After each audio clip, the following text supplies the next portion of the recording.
Welcome to Focus on Seniors, a television show sponsored by Helping Seniors of Brevard County, Florida.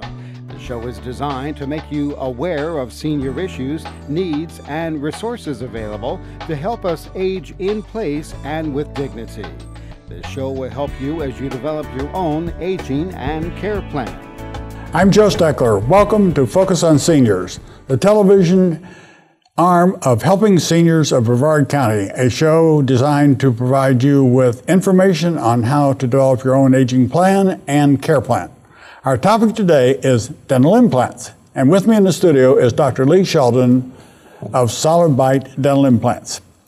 And welcome, Dr. Sheldon. Good to be here, Joe. I'm glad to have you. But this is going to be a little bit different type show because there's going to be so much demonstration that Dr. Sheldon is going to show you. And the beauty about this is when you see this show, you'll be able to go back to our website, Helping Seniors of Brevard, and be able to go to our demand channel and see this show once, twice, 3 times, how many times it takes you to understand what Dr. Sheldon is going to demonstrate. And I'm going to ask a few questions, but he is going to demonstrate why it's important for many people to have dental implants in order to protect your jaw, protect your health, and enjoy the food that you eat. So, Dr. Sheldon, what are dental implants? Dental implants, Joe, are nothing more than metal roots that replaces the roots of the teeth that you had extracted. It's made out of titanium. Sometimes a dental implant is made out of a ceramic material called zirconia. And it's simply there to replace the missing tooth. I've heard you talk about the dental implants with titanium and what's the other Zirconia. Part? Zirconia. Yeah. Is that as strong as the titanium? The zirconia is just coming on the market now. Actually, the first zirconia implants started about 8 years ago. And we're working with them now, particularly with people who have metal allergies and are concerned about metal allergies or are concerned that they don't want to have metal in the mouth. There is that ceramic alternative. It isn't nearly as versatile as the titanium implant, and this titanium implant is still the workhorse. And the titanium implant has been around now for close to 30 years. And the reason I ask you that question, because as a submariner, having commanded a couple of submarines, I know the strength of our titanium hulls and our nuclear submarines and the new depths we were able to go to dive down to in order and to withstand the pressures of the water. Right. So yeah, and that's and the same way for us here. Dental implants, but titanium implants have been around for years and years and years, and they very, very, very, very rarely break, and that's all those varies. And so, and there's a lot of versatility, a lot of things that I can do with a metal implant, with a titanium implant, to make it fit nearly every jaw. Hey, well, I'm not going to open my mouth and show, but I have one ear, folks. And let Dr. Sheldon, you take over, Dr. Sheldon, you show people, because we've got so much to show. We do. Well, so let's talk about the problem. And here's the problem. Here's a person with a full set of teeth. Now, I want you to picture this. About 70% or up to 70% of us clench our teeth. And that means we go like this. With these big muscles, go ahead, put your hand on the sides of your head and clench, and you'll feel these big muscles. Well, these big muscles are being absorbed, or the force is being absorbed by your teeth, right? Well, what happens when we're younger? What happens when we're younger? Well, first of all, let's take a look and let's apply that force. So I'll apply the force the same way like this. And this is a model of a full dentition. No wisdom teeth, but all the other teeth are there. So what happened when you were younger? When you were younger, there was a back tooth that had a cavity. And you decided, oh, I'll extract this one. And another tooth had a cavity. Oh, I'll extract this one. And this tooth needed a root canal. Besides that, it was bothering me anyway. Oh, I'll extract this one. And we kept on extracting and extracting and extracting. And now what happens? We have the same muscles. Those are applying the exact same forces. Now look what it does to the teeth. And so we see that in essence, by not replacing the back teeth, where are the forces going to go? Only to the front teeth. Right here. That's right. And so either those teeth are going to come loose, or those teeth are going to start to wear away. Besides that, the back of the jaw doesn't have any support anymore. So then you start to get something called a TMJ problem. TMJ meaning temporomandibular joint is the hinge where the lower jaw joins the skull. It's a problem. And when we try to replace those teeth, even with something that's removable, like a removable partial denture, that removable partial denture is still only supported by gum tissue. It's not supported the same way as your natural teeth did, because those natural teeth had big roots on them, and those roots were supported by the bone. So if we don't have that, what are the replacements that we have? And what's occurred over the past 30 years, and it's 1982. 1982 was the year of the dental implant. That's when dental implants were perfected, and it was determined that dental implants, in fact, could be as predictable or more predictable in tooth replacement than any other tooth replacement. So let's take a look at how a dental implant will work. And I'm going to just give you a model and show you a dental implant. So here's a model of two teeth that are missing. And I'm going to show you one way of replacing them, and then I'll show you another way. The first way is just grinding down the teeth. Okay? So we grind down the two teeth in order to be able to replace this missing tooth in the middle. And what's then made is something called a bridge. And this is called a fixed bridge. And the fixed bridge is then cemented in place over those two teeth. It's a good restoration. It's a good way of replacing teeth. But what do you have to do? You have to grind down the existing tooth structure in order to replace that one tooth. Let me interrupt you one second. Please. I had this same thing done, folks, but they did this procedure to me because I already had caps on these teeth. Right. So what they just did was take the old caps off and make a new bridge, and did exactly what you said. But in my case, I didn't have to destroy a good tooth. That's right. I could already take something that had been ground down, and they modified that and put a bridge in place. Exactly right. So they did that on this side. And then what you're going to talk about is what they're going to do on this side for me. Okay, well, go ahead. Let's talk about another way. So I'm going to take the two teeth again that were here.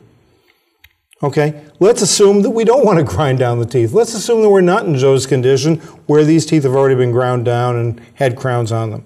So instead, what we can do is place a dental implant. And now you can see where that dental implant is. It's a metal root support that goes into the jaw. Into that dental implant, we place a little insert. It's called an abutment. So here's the abutment. And then on top of that, we can place a replacement tooth. So now you have a replacement tooth, which is supported by its own bone structure, and you're leaving these two teeth alone. That's a simple way of replacing one single tooth. Now, some people ask about the cost. The cost of this is a little bit more, just a little bit more than it would be for the fixed bridge that I showed you before. But the benefits are tremendous. Not damaging these two teeth by putting a fixed bridge in means that these two teeth are not going to be subjected to some of the problems that could occur as a result of grinding down those teeth. So great advantage. And this is really the number one way now of replacing a single missing tooth, is not to involve the two other teeth, but to put in a dental implant. And what's interestingly is that you did this and you put 3 of those implants in my jaw. Yeah. And after it was all done, I'm able to see those things down in my jaw. And then after waiting a certain period, I passed your test where this thing is, I guess, grown into my bone enough. Is that the right way to say it? Yeah. There's a piece of testing equipment which was used in research for years before it was brought out into the dental community. It has a particular name. It's called an Ostel, and it works like a tuning fork. And one concern that we have is we want to make sure the dental implant itself, is ready to have a tooth on it. And so we can put a little post into your dental implant, and there's like a sonar wave that's coming from an instrument, and we'll determine whether that implant is vibrating a little bit, which is good, or whether it's vibrating a lot, which means it needs a little bit more time and a little bit more maturity for the bone to attach to the implant before it can be used. It's a beautiful instrument, and by having that instrument available to us, it gives us the opportunity of restoring the dental implant earlier than we used to. because now we can test it. Now we can see whether it's ready rather than wait an arbitrary 4 months or 6 months before the dental implant can be restored. So we can restore dental implants now. Well, in some cases, we can restore them immediately on the day that we put the implant in. But in most cases, wait 2 months, 3 months, 4 months before the dental implant is ready. It depends on the person, too, a lot. That's right. And how fast you heal. Yeah. The beauties of what we've done, we can go back to your original model there. Okay. The first one over here. And open it up. And when you lose all these back teeth, there is nothing in your mouth that gives you the latitude or the capability to attach to that tooth to take the force back there. That's why having those implants in there takes the force from the jaws. That's right. And so it's protecting you. Yeah. I mean, there's a side benefit here. You get to chew better. You don't have a big contraption in your mouth called the partial denture. But really, it does provide support. We all need support, no matter what part of the body we're talking about. And the mouth is such an intimate part of the body. You're thinking about your mouth 24/7. And if you have a big contraption in there, if you have a denture or a partial denture, believe me, if you've ever worn one of those, and I'm sure some of our viewers have, you know how much you're thinking about your teeth and how frustrated you are with your teeth and how you're thinking about what you can eat and what you can't eat and what you have to excuse yourself from the restaurant in order to be able to go to the bathroom and wash things out. And be careful, because if you laugh or you smile too much or you're talking too much, you have your hand over your mouth to make sure that denture doesn't come out. All of those things are common experiences that we see on our dental implant patients. And it is really a lifestyle change. One tooth is a tooth replacement. Yeah. Replacing all the teeth, big lifestyle change. As a young officer in the Navy, I had a permanent bridge put in the lower part of my back part of my mouth by a couple of submarine officers that were dentists were on my submarine for a weekend. And they decided I needed this thing fixed. So what they did was they extracted 2 teeth and put a dental thing down or a metal thing down in my last tooth, and then they put a gold bridge on top of all that. Well, about a couple of years later, I'm on patrol, I'm in a submarine, and the after anchor post came loose.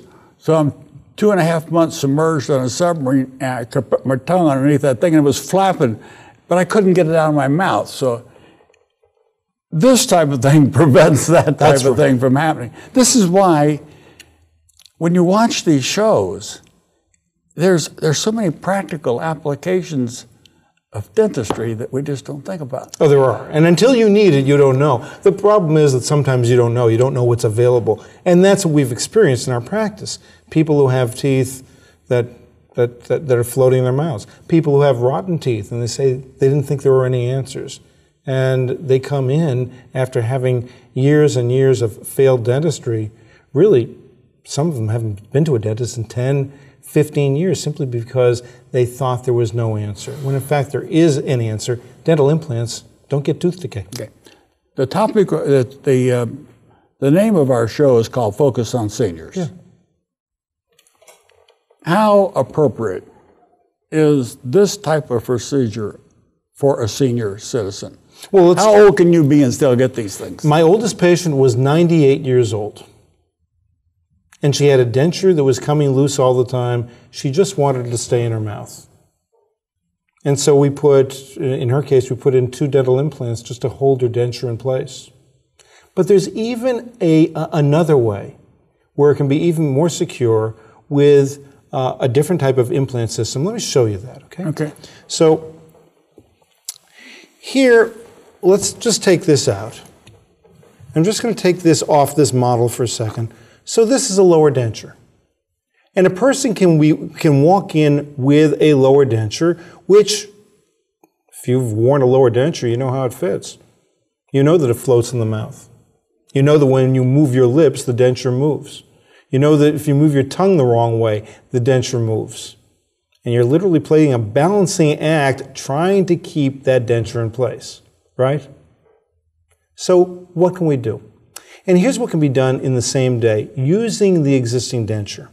You see down here, there are 4 little brass studs. Those are actually small dental implants. On the day of treatment, you make a small incision to the gum line if it's necessary. you drop these 4 implants in place. You take the existing denture, as long as the existing denture fits well and doesn't rock a lot. You take the denture and you can literally take out about 1 millimeter of the plastic material or the acrylic on the inside of the denture. And you can line that with a soft silicone material. We just mix up that silicone material chair side. We place it right in the denture. And then we seat it right back on or right into the mouth. The silicone material was set in about 5 minutes. And once it's set, you now have a denture which cannot come loose. Imagine the security that can provide immediately afterwards. So there's the way it would be, and you can see it snap in place.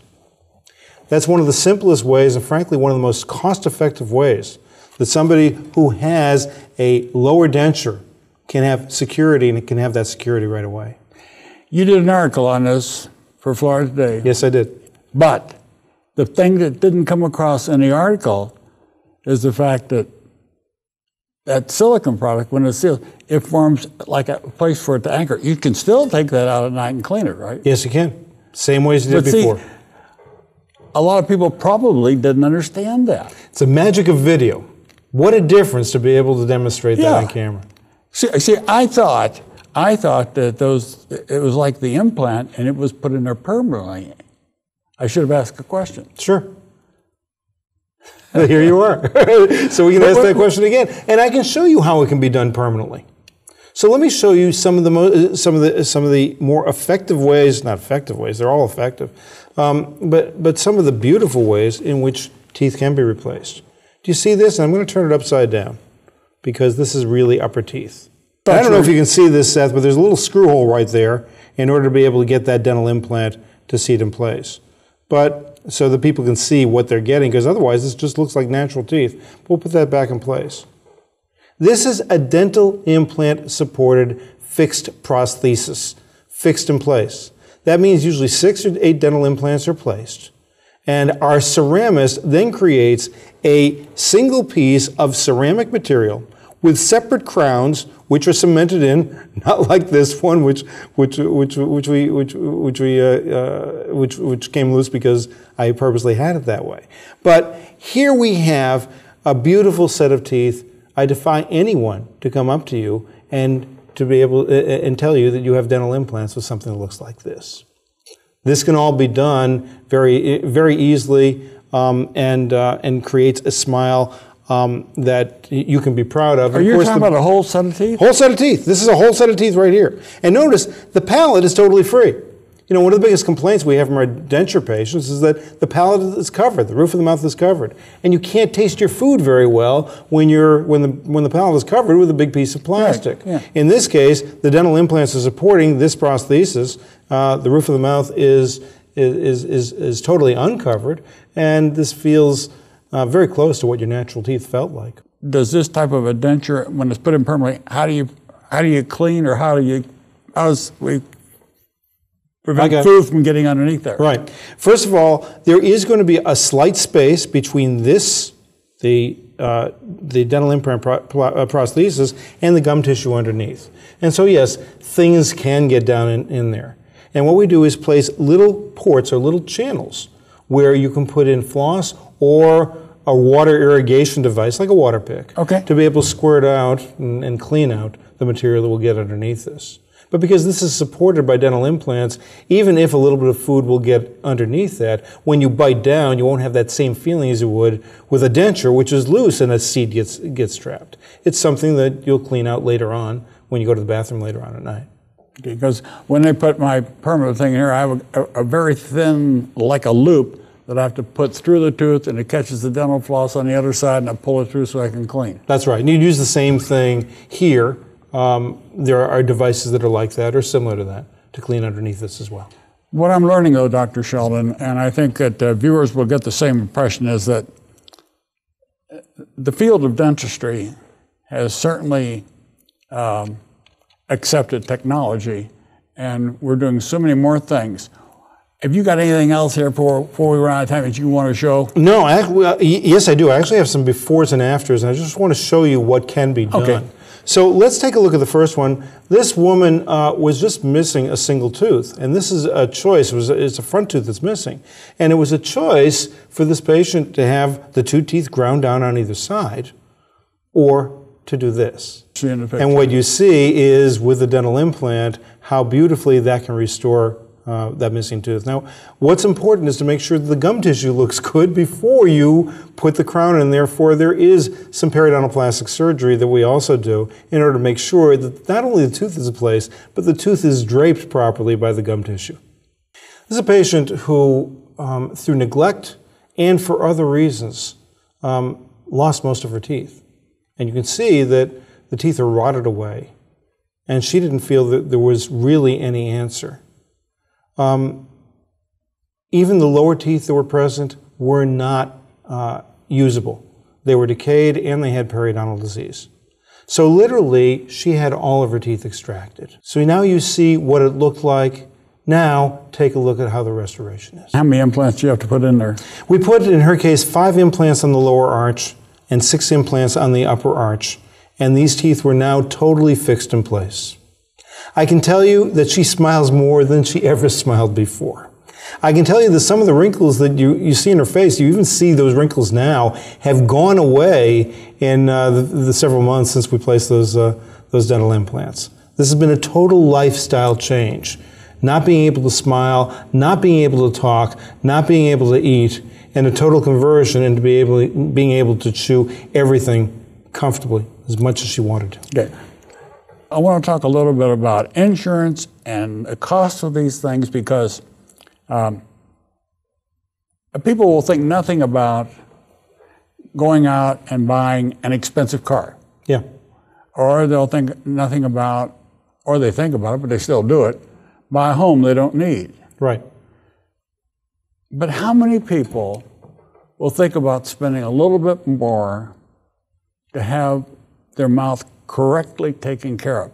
And this type of work, when we're talking about surgery, time, technology, equipment that you have to buy in order to do this, because you do it in your office. You don't do this in a hospital or anything like that. That's right.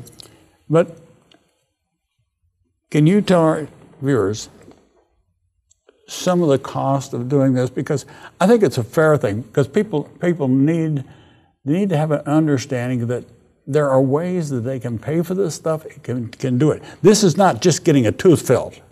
No, it isn't just getting a tooth filled. This is a total difference. Don't forget, a lot of people had no cost for dental care because they gave up on dental care years and years ago. And rather than talk about the cost, because the costs are done on an individual basis. Some people have a lot of bone, it's a smaller cost. Some people have little bone and we have to bone graft, that's a larger cost. Some people want to go with one of the simpler techniques like relining the denture, that's a lower cost. Some people want to do the fixed in place, that's a higher cost. But what's important here is diagnosis, to make sure that we have all of the diagnostic entities available to us, CAT scan being number one, but also to do a mock-up of what the teeth are going to look like before we ever restore them. And so all of those things are important. It's inexpensive to get the examination done. And during the examination process, and everybody goes through the examination process in our office, spends a lot of time with our staff members in order to be able to determine which option they want, the lower cost option or the higher cost option. And what they do is just work through the process. The same way as you would work through a process if you were buying a car, buying a house, deciding how much you want to invest. What's interesting is the investment that people make is not just the single investment that's made in the dental implant supported prosthesis. That can be paid off just as a car payment would be paid off over a period of years. There are dental loan companies or particularly dental loan companies that provide loans for dental care. So that that's can be the point. done. People don't understand this. Yeah, you don't have to throw it out all at one time. No. But what's important is some of the success stories we have. Like, I got into a new relationship. Like, I can smile at work. Like, I got a promotion. Like, my sales, if you're a salesman, my sales have gone through the roof since I did this. There are intangible costs here by not replacing your teeth. Yeah. And by by making the investment to get your mouth back to the way it was when you were a kid, can make all the difference in the world. Well, just speaking myself, with these 4 teeth out, I had a tooth that fractured on this side. And when they took that fractured tooth out, I had 1 tooth that met with my bottom. So I had a total crunching surface of 2 teeth. Yes. And, so I knew that I was being fixed over here. So I was happy I did it. And folks, this is the guy that you see him on television a lot, and he has the pink scrubs on. So, and we laugh about this a lot. Dr. Sheldon and I talk about it. We do our radio shows together. He's one of our columnists in a newspaper. But he also can explain this type of thing. Are there any age restrictions? And we may have talked about it a little bit. You told me you had, what, a 98-year-old person that you... Oldest was 98. The youngest patient we've seen was, I believe, 18. 18. And so, it just depends upon what you want, what you need, and what you're missing out on in life. The fact is that people don't, particularly if they've been away from the dental scene, or if they've gone for dental care, but just haven't asked their dentist about what else is available, just kind of get in your routine of having the partial denture in, the teeth wearing away, that in fact there are other answers, just a matter of getting through the process of educating yourself. If a person, as we grow older, we observed what we would call good dental procedures, good dental techniques. You get your teeth cleaned at least every 6 months, preferably 3 months, right? If you have periodontal disease, every 3 months, correct. Right. Normal cleanings could be every 6 months. It depends upon what your need is. How many people would you estimate don't get their teeth cleaned at all? Well, we know that 50% of the people in the United States don't access dental care at all. Oh, is that true? That's right.